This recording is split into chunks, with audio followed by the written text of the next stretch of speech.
opacity. Now you can increase the opacity up here too, but if your brush controls are open, you could go down here and dear it here so you're a little more aware of how it works.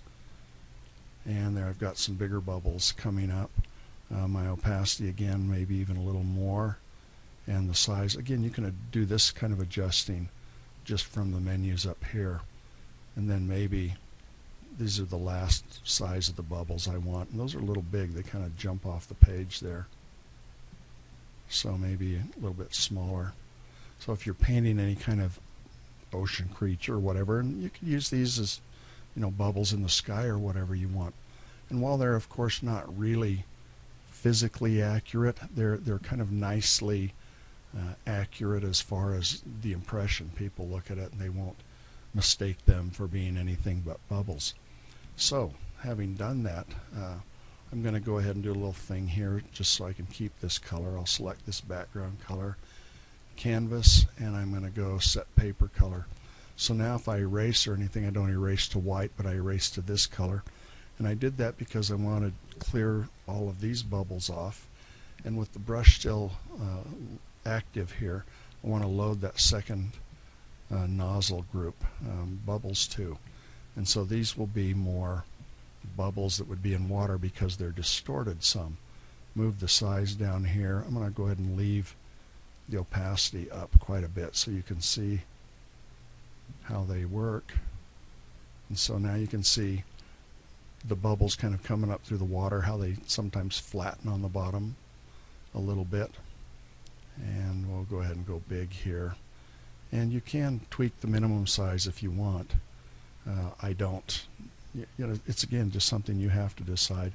And we'll go ahead and make them really opaque at this point because they're still kind of transparent. And so you can see now the bubbles do, some of them do have these distorted edges. This obviously would not work with a scene that's in the air. You don't see bubbles distort in the air at all like this. But you do see them distort in kind of strange ways in the water. So as you have the bubbles coming up, you don't see small bubbles over large bubbles as often. I guess you actually do. Anyway, great way to paint bubbles, and these would really work probably on any background color. So let's just change it just to check. So depending on what you want to do. And again, back to my brush. So they're blue, but because there's enough transparency in them, I'll make them a little bigger. They do pick up the pink that's underneath, and they're nicely dispersed across the image. Remember when you're using an image hose also that my current color, if I make it the background color, I can use the grain slider and lower it so they get more and more. It's not getting more and more transparent, it's actually getting more and more of the grain or of the secondary color picked up in them, and in this case that is this background color. Now it only uses the background color, so if you try doing it but you've set your foreground color, it won't go. And now watch if I switch it. So now I've set it and it's picking up the green in them, which obviously doesn't look right on this.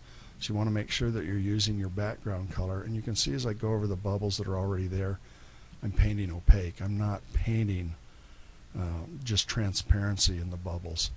But then as you get closer and closer to 100% grain, it picks up less and less of the background color and more of the original image hose. So you can actually kind of make your bubbles work, or any image hose work on any background that way. So there you have it. The way I would probably create bubbles to use in an image. The way I do create, there's a number of ways, but that's one way I would create them and how I would use them. Love the image hose portion of Painter that lets me paint with other images I create. Really one of its best features, I think, and yet I use Photoshop to build them just because it's easier in Photoshop. So I hope you're able to use that creatively in your own work.